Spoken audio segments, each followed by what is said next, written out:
श्री गोपाळ कृष्ण भगवान की जय। लीळा नंबर 317।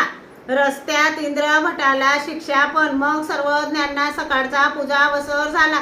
सर्वज्ञ अंगी टोपरे घालत होते तेव्हा पाटकाने चादर घेतली, काही सामान घेतले। रात्री सर्वज्ञांना नेवाश्याला जाण्याची प्रवृत्ती झाली होती म्हणून पाटक नेवाश्याच्या वाटेने निघाले। मग पण सर्वज्ञ भायल गावाच्या वाटेने निघाले। बाईसाने विचारले, बाबा हा पाटक कोणाच्या वाटेने चालला? सर्वज्ञ म्हणाले, बाई चला, आम्हाला पाहून तो आपोआप येईल। पाटकाने मागे पाहिले तेव्हा सर्वज्ञांना त्या वाटेने जाताना पाहिले। मग सर्वज्ञ ज्या वाटेने जात होते तिकडे सर्वज्ञांजवळ आले।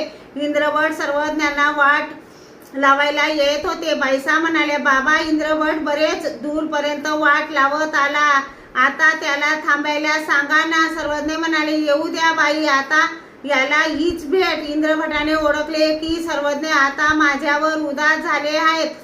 एका वादात इंद्रभट हे दादोसांच्या वतीने गाते कमळ नायकांना टाकून बोलले होते, त्यामुळे सर्वज्ञ इंद्रभटावर उदास होते। मग रस्त्याने असलेल्या आडाजवळ सर्वज्ञ उभे राहिले।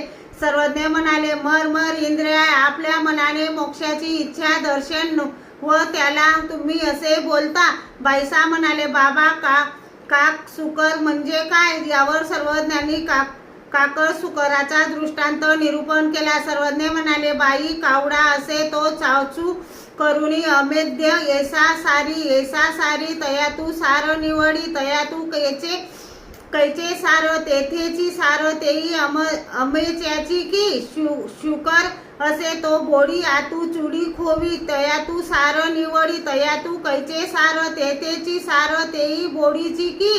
तथा दादोस विषय व्यवहारात असून जर परमार्थ निवडायचा प्रयत्न करत असेल तर त्यालाच पुण्य नाही तर त्याच्याजवळ राहून तुम्हाला कसे बरे पुण्य होईल? मग इंद्रभटाने साष्टांग दंड ते घातले, श्रीचरणा लागले, मग इंद्रभट राहिले। श्री गोपाळ कृष्ण भगवान की जय।